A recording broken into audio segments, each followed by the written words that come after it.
Okay, so let's unpack this. Usually when we talk about a mechanical diagnosis on a vehicle, Yeah. there's this comforting expectation of visual precision. Oh, absolutely. Like you hear a clunk.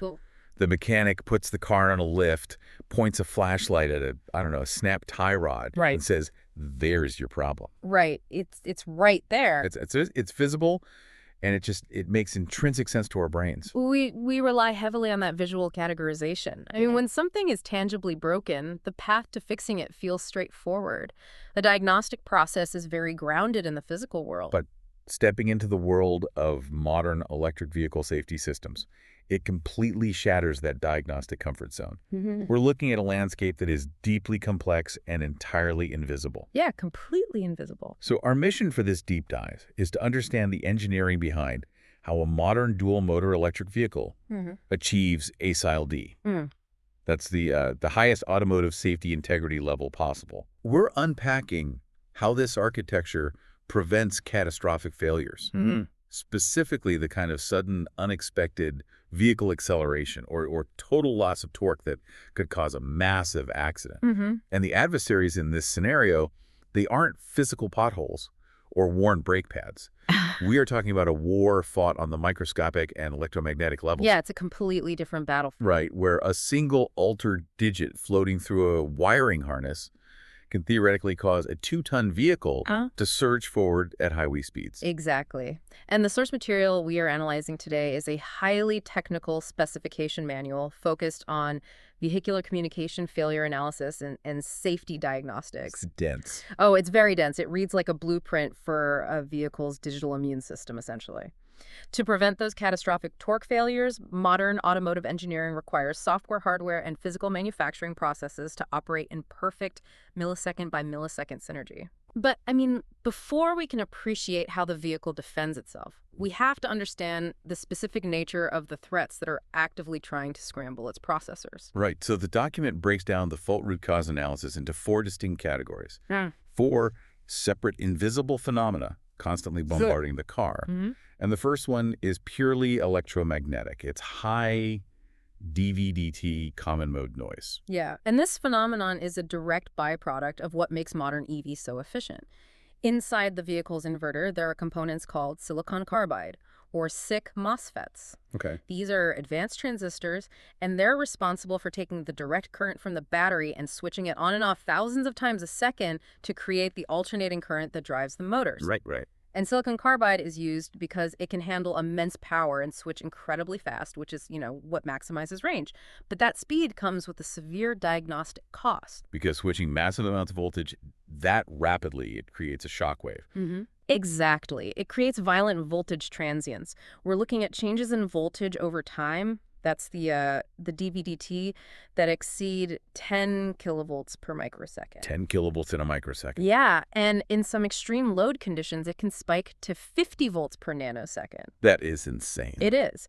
And if the shielding on the low voltage control lines isn't perfectly grounded, or if the high frequency impedance between the power cables and the communication cables doesn't match up, that massive switching power generates common mode electromagnetic noise. Okay. And that noise gets forced directly onto the differential transmission lines where the car's computers are trying to talk to each other. And those computers are communicating over a high-speed CN-FD network running at about 5 megabits per second. Right. They're sending these delicate strings of ones and zeros, dominant and recessive electrical states. So this microsecond voltage spike hits that delicate data stream and essentially destroys the electrical boundary between what the computer reads as a 0 and what it reads as a 1. It completely overwhelms it. The hardware receiver on the other end of the line just gets overwhelmed.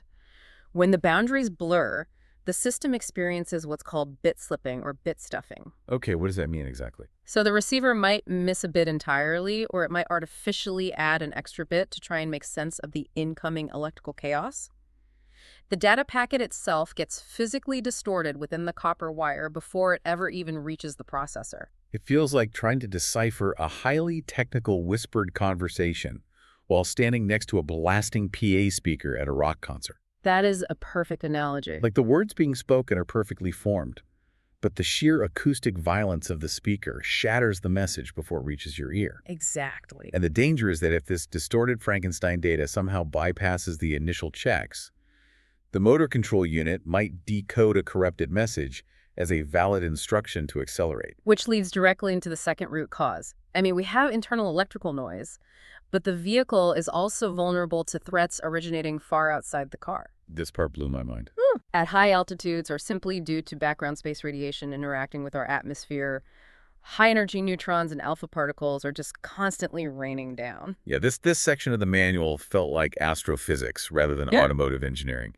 The concept of neutron-induced bit flips. Right. It's a classic micro-level random hardware failure. These subatomic particles pass through the metal chassis of the car, and occasionally one will physically strike the silicon substrate of the main microcontroller unit, the MCU. Okay. If a high-energy neutron hits the static random access memory, the SRAM, or the CAN receiving mailbox registers, it deposits a tiny amount of energy. And if it hits the exact right microscopic junction on that chip, the deposited energy can flip the electrical state of a single transistor? Exactly. It causes a single event upset. A 0 becomes a 1 or a 1 becomes a 0. And there is absolutely no physical damage to the chip. The silicon is perfectly healthy. But the critical data it was holding has fundamentally changed. So imagine a specific register holding a target torque command of 0x00 instructing the motor to stay perfectly still. Right. If a cosmic ray flips the most significant bit in that hexadecimal string, it becomes 0x80. Which translates to a command demanding massive immediate torque. Yes. It's terrifying to think that a microscopic sniper could shoot a single specific letter out of a vital instruction manual, altering the word stop to step, and the computer would just blindly execute the new command. It is, and engineers have to design the architecture to withstand the background radiation of the universe. But they also have to contend with the stark physical reality of a car moving through the world, which brings us to the third root cause. Right, physical wear and degradation. Specifically, transmitter analog front-end drift and pin fretting. Because a car is ultimately just a metal box rattling down uneven pavement while experiencing extreme temperature swings. Exactly. The sensors collecting data throughout the vehicle, like those in the battery management system or the vehicle control unit, they rely on analog front ends. Okay. Under the extreme heat generated under the hood or near the battery pack, the impedance in these analog circuits can begin to drift, skewing the raw data before it's even digitized. Right. But more critically, the constant physical vibration of driving causes the low-voltage connector pins to slip. We're talking about micrometer-level movements oscillating between 10 and 100 micrometers. Just microscopic rubbing back and forth thousands of times an hour. Over time, that friction strips away the protective plating on the pins, leading to fretting corrosion. The contact resistance suddenly spikes. For a fraction of a millisecond, the connection drops out or the signal jumps erratically. Wow. The physical wire is still plugged in and the communication bus is operational, but the physical data packed into the message is scrambled by the dirty connection. And the final root cause outlined in the document moves away from hardware entirely and focuses on the internal software timing. The issue of concurrent preemption and data tearing. Right. Modern vehicle processors run multiple operating tasks simultaneously, but they run them at vastly different speeds. The high-frequency motor control algorithm, which manages the complex field-oriented control of the spinning magnets, it requires a highly critical loop to run every 100 microseconds. That's incredibly fast. It is. Meanwhile, the CAN network protocol stack, which processes incoming messages from the rest of the car, might only run its update cycle every 10 milliseconds. So the motor control is checking the inbox exponentially faster than the network is delivering the mail. Exactly. The vulnerability occurs when those two tasks collide in the shared memory space. If the slower 10-millisecond network task is halfway through writing a new multi-byte torque command into a memory register, and the 100-microsecond motor task preempts it to read that exact same location. The motor control reads half of the brand new message and half of the old message that hasn't been overwritten yet. Yes. It stitches them together into a torn instruction that no system actually requested. But wait, if the operating system knows these timing conflicts exist, why wouldn't it just employ a simple mutex? Just lock the memory door while the network task finishes changing the data and make the motor wait a fraction of a millisecond. Because the physics of the spinning motor strictly prohibit it. The motor control task is calculating the magnetic flux of the stator in real time. If that calculation is delayed by even a fraction of a millisecond while waiting for a memory lock to release, the magnetic field slips out of phase with the physical rotor. Oh, wow. You lose driveline efficiency, or worse, you lose control of the torque output entirely. The tasks must run in parallel without ever slowing down the primary motor loop. Okay, so the vehicle is actively defending against high-voltage shock waves, subatomic particles, physical fretting, and internal software collisions. Yes. The logical question is how the technical architecture manages to identify and neutralize these threats in real time without the driver ever feeling a hiccup in the acceleration pedal. Well, the entire defensive architecture is built around the strictest time constraint in the automotive industry. To maintain that ASIL D safety rating, the system must adhere to a fault-tolerant time interval, or FTTI, of less than or equal to 100 milliseconds. Okay. From the exact moment a cosmic ray flips a bit or a voltage spike corrupts a frame, the vehicle has a maximum of 100 milliseconds to catch the error, correct it, or physically sever the power to the motors. And according to the spec, the actual software detection window is even tighter. The digital brain only has 30 milliseconds to realize it is under attack. Yes. The first layer of that detection is the AUTOSAR End-to-End Profile 1. This is a mandatory suite of data integrity checks permanently attached to every single safety-critical message on the network. Okay, so how does it work? It primarily relies on three mechanisms. The first is a CRC8 checksum. Before a sensor sends a torque command, it runs the data through a complex polynomial hash to generate a specific mathematical signature. So it essentially places a mathematically verifiable wax seal on the digital envelope. That's a great way to put it. When the motor controller receives the envelope, it runs the exact same mathematical hash on the raw data. If the answer it generates doesn't perfectly match the CRC signature attached to the message, it immediately knows the data was corrupted in transit, whether by DVDT noise or a loose connector pin. Got it. Alongside the checksum, the profile utilizes an alive counter rolling from 0 to 15. Every time a module sends a valid message, it increments the counter. Okay. If the receiver expects message number 5 and the incoming packet is labeled number 5, again, the system recognizes a frozen frame or a dead sensor. If the counter jumps to 9, it knows it dropped several frames due to severe interference. It makes sense. The final piece of the E2E profile is data ID mapping, which ensures a high-torque command intended for the front axle doesn't accidentally get routed to the climate control module due to a flipped bit in the header. Right. But the E2E profile only verifies that the data arrived intact. It does not verify that the data is sane. Because if the sending sensor itself goes crazy due to that heat-induced analog front-end drift we talked about, Yeah. it will happily generate a perfectly hashed, sequentially numbered message containing a command to violently accelerate. Exactly. The mail arrives safely, but the contents are completely irrational. Thus, to combat that, the software employs plausibility gating. The system runs a real-time physics reality check on every incoming command before executing it. Oh, that's cool. The range check cross-references the requested torque against the current motor speed and the available DC bus voltage from the battery. If the command demands more mechanical power than the hardware can physically produce in that exact millisecond, the signal is flagged as invalid. So it is essentially calling the sensor's bluff by checking the math against the physical limits of the hardware. Right. And the second check is even more dynamic. The gradient or slope check calculates the rate of change of the input signal. It maps the requested torque spike against the physical inertia limits of a 2-ton vehicle. The laws of momentum dictate that a car cannot accelerate from 10 miles an hour to 100 miles an hour in a single millisecond. If the torque request attempts to violate those physical laws, the system immediately recognizes the signal as a digital glitch rather than a human driver's input. The system understands its own physical mass and rejects anything that contradicts it. Yes. That is amazing. But the most fascinating defensive layer in the document is the ultimate backstop. The dual-checker, dual-core lockstep CPU architecture. Oh yeah, this is where it gets really interesting. The sheer processing power required to run two parallel realities of the car's physics is staggering. Inside the main microcontroller unit, there are two distinct processor cores running in a highly synchronized lockstep. Right. The doer core is tasked with the heavy lifting. It executes the complex, field-oriented control math, taking the driver's throttle input and converting it into the precise pulse width modulation, or PWM, signals that fire the inverter's transistors. So while the doer is flying the plane, the checker core is sitting right next to it, acting as an incredibly skeptical co-pilot. Exactly. But the checkerboard doesn't simply copy the doer's math to see if they match. It independently reads the raw input buffers and runs its own simplified ironclad physics equations based on the conservation of stator flux. Wow. It continuously projects the outcome of the doer's impending actions. So the checker is constantly asking a single vital question.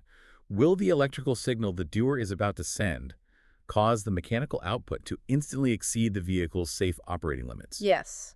And if the checker's independent calculation yields a yes, it bypasses the doer core entirely. In less than 100 microseconds, the checker triggers an embedded safety management unit that forcefully severs the PWM drive signals. It neutralizes the catastrophic torque escape before the physical motor has time to twitch. Exactly. With all these defensive layers operating simultaneously, the CRC hashes the physics plausibility, gating the doer-checker lockstep.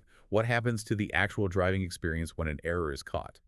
Like if a driver is cruising down the interstate and a cosmic ray successfully corrupts a torque frame, how does the vehicle react without causing a panic? The system utilizes a multi-tier fallback strategy dictated by the duration of the fault.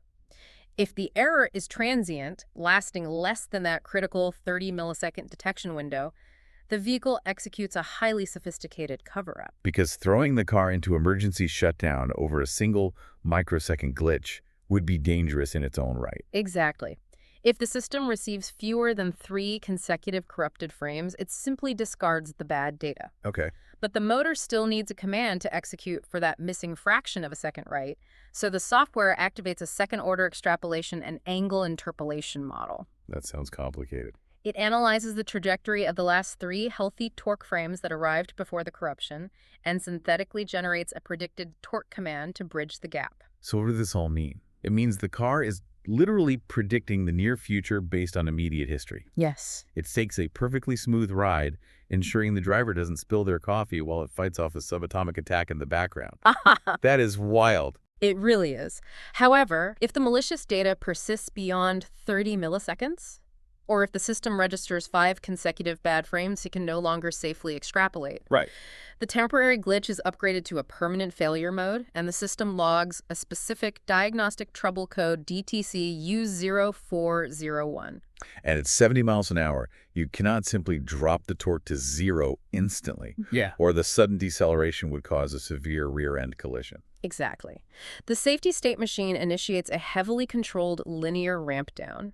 It reduces the motor torque at a strict deceleration rate of 1,000 newton meters per second. So this gives the driver a smooth, predictable loss of power, allowing them to safely maneuver to the shoulder. Right. And once the torque smoothly hits 0, the system physically locks the motor inverter into an active open circuit state. AOC. The 6-gate drive signals to the high-voltage transistors are mechanically blocked. The motor is electrically isolated and neutralized. The safe state is successfully achieved. Relying purely on real-time reflexes is incredible, but a system that only reacts to attacks is eventually going to fail. So let's look at the DFMEA, the Design Failure Mode and Effects Analysis.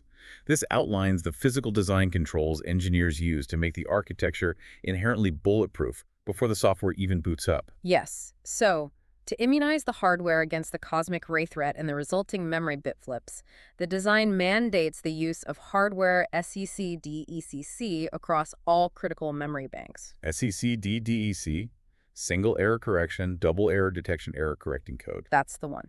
The physical memory architecture stores additional parity bits alongside the actual operational data. Okay. These bits map the exact mathematical state of the data string. If a stray neutron strikes this RAM and flips a single bit, the hardware instantly recognizes the math no longer balances. Right. But because of the specific parity mapping, the hardware doesn't just detect the error, it mathematically isolates the specific flipped bit and forcefully corrects it back to its true state. So the subatomic particle flips the switch, and the silicon itself instantly flips it back before the software ever tries to read it. Exactly. And this is combined with background cyclic redundancy checks, or BGCRC, which relentlessly sweep the memory searching for dormant errors and physical memory protection units that place hard read-only locks on vital configuration registers. Now, moving from the external threats to the internal software conflicts, we established earlier that the system cannot simply lock a memory register to prevent data tearing without ruining the motor's efficiency. Right. The design solution here is remarkably elegant. It is. The architecture implements lock-free double buffering. Instead of the high-speed motor control and the slower network task fighting over a single piece of shared memory, the engineers dedicate two identical physically separated memory buffers. Buffer A and buffer B. Right. And the access rules are absolute. The background communication task is only permitted to write incoming data into the designated write buffer. Conversely, the high-frequency motor algorithm is only permitted to pull instructions from the designated read buffer. Okay, so they operate in completely separate memory spaces. Yes. But the critical data eventually has to cross over to the motor. How do they bridge the gap without colliding? When the slow communication task finally finishes writing and verifying a complete, uncorrupted torque frame into the write buffer, it waits patiently for the microscopic gap at the absolute end of the motor's current processing cycle. Okay. In that infinitesimal window, the system executes a pointer swap. A pointer swap. It doesn't move the actual data, which would take too long. It simply swaps the addresses of the buffers. The write buffer instantly becomes the new read buffer, and the old read buffer becomes the new write buffer. Ah, so it is a digital sleight of hand. Yeah. The data never travels. The Yeah. system just changes the labels on the doors. Exactly. It guarantees the motor control algorithm is always accessing a complete, fully formed set of instructions without ever waiting on a locked gate. That is brilliant. Yeah, and addressing the severe electromagnetic noise from the SiC MOSFETs requires a similarly rigorous approach to the physical circuit board design. The low-voltage communication lines required extreme isolation. The physical resistance of the differential wires must be perfectly matched at 120 ohms to prevent the signal from reflecting back on itself. They also implement high-frequency common mode chokes with an impedance exceeding 2,000 ohms. They do. These act as a physical dam, blocking the high-voltage noise while allowing the delicate data signals to flow through. But I noted a very specific mandate regarding the split termination design on the circuit boards. Yes, the manual explicitly mandates the use of Class 1 C0G, also known as NP0 ceramic capacitors, on the data lines. Why C0G specifically? Well, the environment inside an EV inverter experiences massive thermal fluctuations.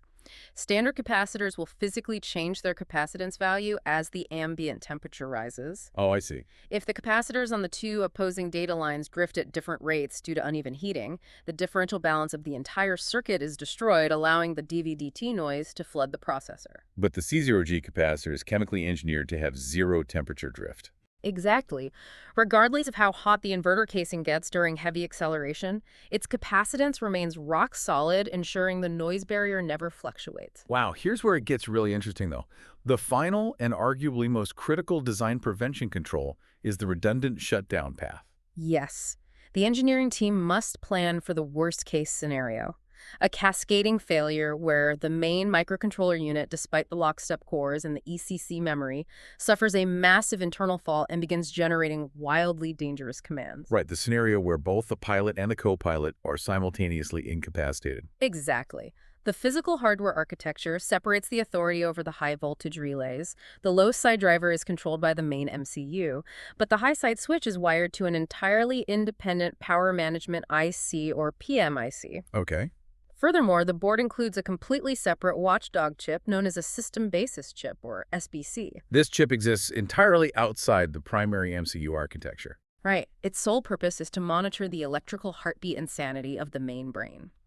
If the main MCU stops sending its heartbeat signal, or if it begins behaving erratically, the SBC watchdog acts as an ultimate unhackable emergency kill switch. Unhackable? It has the hardwired physical authority to unilaterally sever the power to the high-voltage relays and physically cut the communication circuits. Because it completely bypasses the main brain. Exactly. The main brain cannot override it because the watchdog literally severs the brain's connection to the vehicle's physical muscles. It guarantees the vehicle will converge to a safe state even during a total primary processor collapse. So the DFMEA proves the architecture is technically flawless on paper. Right. But transitioning from computer-aided design to mass production introduces a new host of vulnerabilities. Oh, absolutely. Let's examine the PFMEA, the process failure mode, and effects analysis. Human hands and automated factory robots have to physically assemble millions of these microcomponents. How does the manufacturing process ensure the physical integrity matches the digital design? It requires zero-tolerance automated screening at every stage of assembly. Consider the solder joints connecting the main MCU and the critical communication chips to the printed circuit board. The microscopic pools of molten metal that act as the physical bridge for the data. Exactly. After the reflow soldering process, every single circuit board is subjected to 100% 3D automated X-ray inspection, or 3D AXI, often paired with high-frequency ultrasonic scanning. Okay. The factory computers are specifically hunting for voiding microscopic air bubbles trapped inside the hardened solder underneath the chips. The specifications dictate that total voiding volume must remain below 5%, and no individual void can exceed 1% of the joint's area. A tiny air bubble might seem inconsequential, but when placed under the relentless vibration of a vehicle suspension over thousands of miles, that air pocket acts as a structural fault line. Exactly. The joint will eventually suffer micro-fatigue and crack. The physical connection will sever, and the vehicle will lose steering or torque control on the highway. So any board that fails the X-ray scan is immediately pulled from the line and destroyed. Yep. And a similar level of closed-loop control is applied to the wiring harness itself to prevent the pin fretting we discussed earlier. During the crimping process, where the metal terminals are mechanically crushed onto the stripped copper wires, the factory utilizes a force displacement servo system.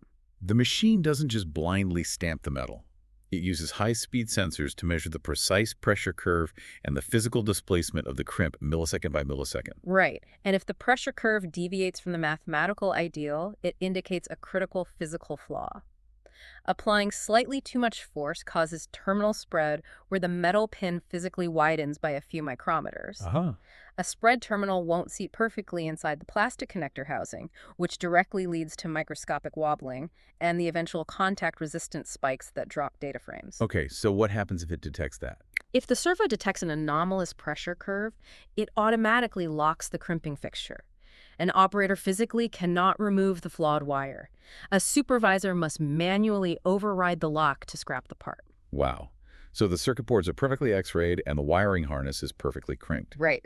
But before a completed vehicle is permitted to leave the factory floor, it undergoes the end-of-line or EOL fault injection test.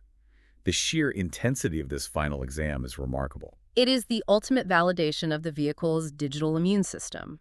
The factory diagnostic machines physically connect to the vehicle's CAN network and launch an intentional coordinated attack against the car safety architecture. Wait, so they purposely try to hack and break every single car right before it rolls out the door to make sure the immune system kicks in? They intentionally try to hack and disable the vehicle they just built. Yes. They inject packets with corrupted CRC checksums to simulate DBDT noise. They intentionally skip numbers in the alive counter sequence to simulate dropped frames. That is intense. They push irrational torque commands that intentionally violate the physics plausibility gating. So the vehicle's architecture is forced to fight for its life. Exactly. And the acceptance criteria is binary. The vehicle must successfully detect the injected anomalies, trigger the U0401 fault code within the 30-millisecond window, and successfully execute the 1,000 Newton-meter per second controlled torque ramp down. And if it fails? If the car fails to properly defend itself, the factory system automatically locks the vehicle in the testing bay. Furthermore, the system runs a deep cryptographic hash verification on the bootloader software to ensure no unauthorized or corrupted code was flashed during assembly. Right. If the hashes do not perfectly align, the high-voltage relays are mechanically prevented from closing. The car is effectively a brick until it is torn down and recertified. Incredible.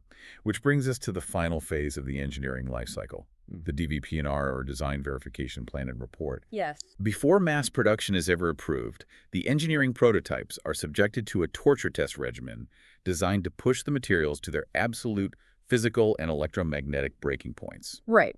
The validation begins in an electromagnetic interference and bulk current injection chamber.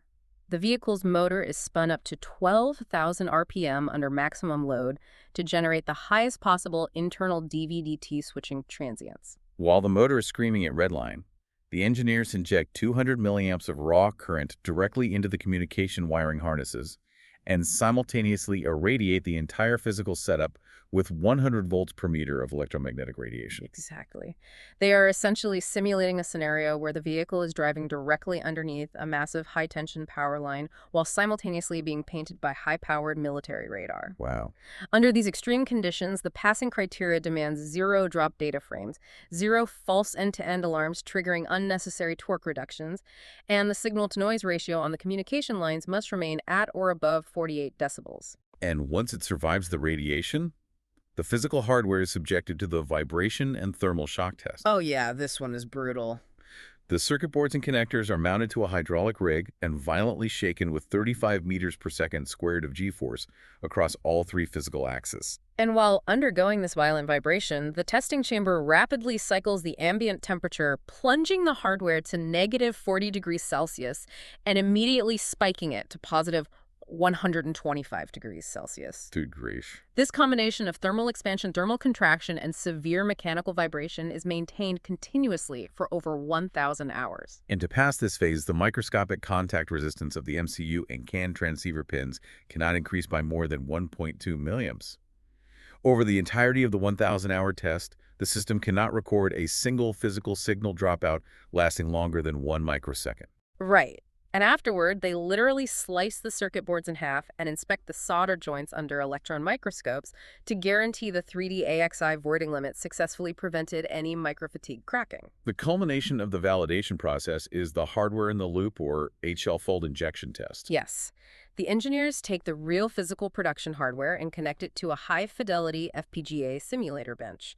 This bench perfectly emulates the dynamic physical state of the vehicle at high speeds. With the simulated motor running at 12,000 RPM, they use hardware cards to physically inject fatal errors directly into the data stream, flipping bits and demanding impossible torque requests that push the very limits of the physical components. Exactly. And the safety architecture must diagnose the fault within the strict 100 millisecond FTTI limit. It must smoothly drop the massive torque load at exactly 1,000 newton meters per second without causing a single mechanical jolt greater than 5 newton meters to the drivetrain. Not a single jolt over 5 newton meters. Most importantly, it has to mechanically open the high-voltage circuit and isolate the motor without causing any overcurrent spikes, and crucially, without locking the wheels. Because locking the wheels at those simulated highway speeds would cause an instantaneous catastrophic loss of vehicle control. If we connect this to the bigger picture, this grueling validation process is exactly why modern EVs can be trusted on the highway. Right.